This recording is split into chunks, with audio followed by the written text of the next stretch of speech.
जय श्री कृष्ण मित्रों।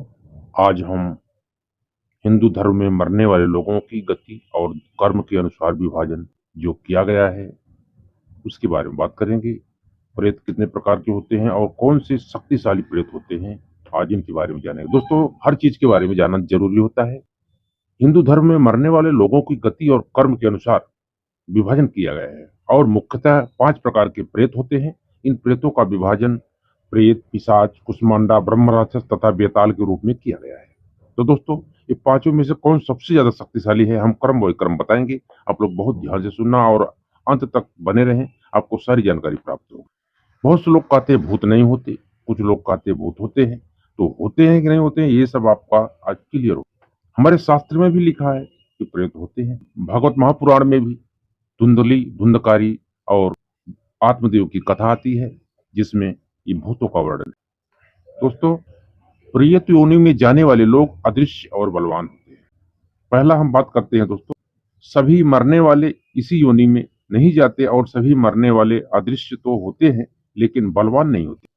आत्मा के कर्म और गति पर निर्भर करता है कि कौन कहाँ जाएगा। आइए जानते हैं विस्तार से इन 5 प्रकार के प्रेतों के बारे में। हमारे मोटिवेशन आरती ब्लॉग चैनल में दोस्तों आप लोगों का बहुत बहुत स्वागत है। यदि आप पहली बार चैनल पर आए हैं तो चैनल को सब्सक्राइब करके वीडियो को लाइक जरूर करें। और ब्रह्मराज, पहले हम शुरू करते हैं ब्रह्म राक्षस। ब्रह्म राक्षस की गिनती हमारे सनातनी धर्म ग्रंथों में सर्वोच्च राक्षसों में की जाती है। ब्रह्म राक्षस अक्सर रावण वर्ग की आत्माएं होती हैं जो मृत्यु के अंत तक धर्म का पालन और आध्यात्मिक शक्ति से युक्त रहते हैं। ब्रह्म राक्षस को देवतुल्य गंधर्वों से तुलना की गई है, उससे भी ऊंचा माना गया। ब्रह्म पुराण, देवी पार्वती जब शिव से प्रश्न करती हैं तो शिव जी ने कहा, देवी, लोक धर्म के प्रतिपादित मार्ग और प्राचीन मर्यादा को प्रमाण मानकर जो उसकी अनुसरण करते हैं, परंतु जो मोह को ही धर्म मानते हैं, वे व्रत और मर्यादा का उल्लंघन करने वाले ही ब्रह्म राक्षस बनते हैं। ब्रह्म राक्षस को और विस्तार से जानने के लिए ब्रह्म राक्षस अध्याय पुराण में ये ब्रह्म राक्षस और चांडाल की कथा के माध्यम से आप इसको बहुत विस्तार से जान सकते हैं। हमारे धर्म ग्रंथों के अनुसार भूतों की गिनती दिव्य प्राणियों में की जाती है। ब्राह्मण पुराण के अनुसार भगवान शिव ने नील लोहित रुद्र के रूप में भूतों की रचना की थी और उनकी अनुभूति नील लोहित की ही जैसी थी। झुके हुए अंग, लंबे कान, मोटे लटकते होठ, आंखें लाल, लंबे नुकीले दांत, लंबे नाखून, धूल से उलझे बाल आदि इन भूतों की विचित्र विशेषताएं थी। संगीत से घृणा करने वाले ये जीव अपने यज्ञोपवीत के रूप में प्रयोग करते हैं। पुराणों में रुद्र को भूत का प्रधान माना गया, इसीलिए रूह को भूत नायक, गणनायक, रुद्र, भारत परिषद आदि नामों से जाना जाता है। सामान्य तौर पर सभी भूतों का स्वामी रुद्र को ही माना जाता है, परंतु वामन पुराण के अनुसार रुद्र कोई एक ही व्यक्ति नहीं है। वामन पुराण में वेदभृत जी को एक एक भूत के रूप में भूतों का स्वामी बताया गया है और वहीं मत्स्य पुराण में नंदकेश्वर जी को एक रुद्र के रूप में भूतों का स्वामी बताया। वामन पुराण में भूतों की संख्या करोड़ है।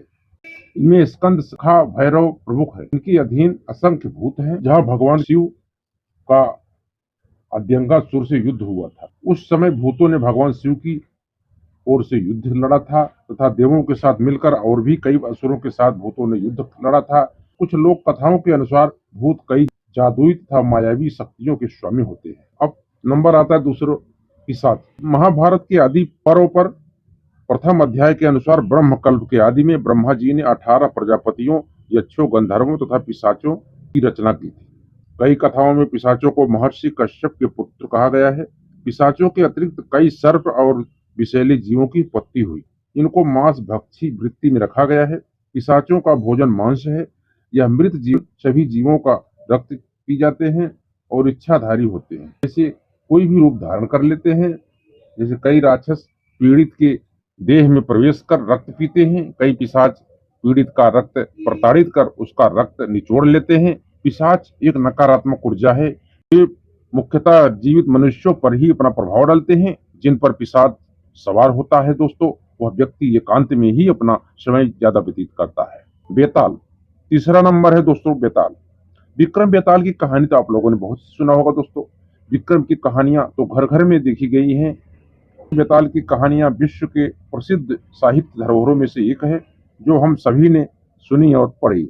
इन्हें बेताल पच्चीसी के नाम से भी जाना जाता है, जिसमें बेताल प्रतिदिन एक कहानी सुनाता है और अंत में राजा से ऐसा प्रश्न कर देता है, राजा को उसका उत्तर देना ही पड़ता है।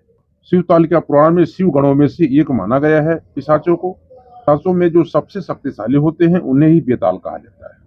ये काल भैरव के सेवक व भक्त के रूप में नियुक्त होते हैं।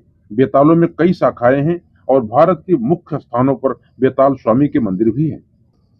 बात करें कुष्मांडा, ये भी बेताल और पिशाचों की श्रेणी में ही आते हैं और अधिकांशतः भगवान शिव के गणों में शामिल किए गए हैं। ये शवों के मांस का भक्षण करते हैं तथा उनका रक्त पीते हैं। ये जीवित प्राणियों में कई प्रकार के रोग उत्पन्न करने में सक्षम होते हैं। भागवत पुराण के दसम स्कंद में ये कहा गया है कि डाकनी शाकनी कुष्मांडा छोटे बच्चों के लिए बहुत घातक होती है तथा भूत प्रेत यक्ष पिशाच यक्ष राक्षस तथा विनायक रेवती आदि शरीर तथा प्राण का नाश करने वाली होती है। भगवान शिव को भूतनाथ कहा जाता है, क्योंकि भूत प्रेत डाकनी शाकनी पिंडक कुष्मांडा ब्रह्म राक्षस तथा अन्य सभी शिव के अधीन हैं।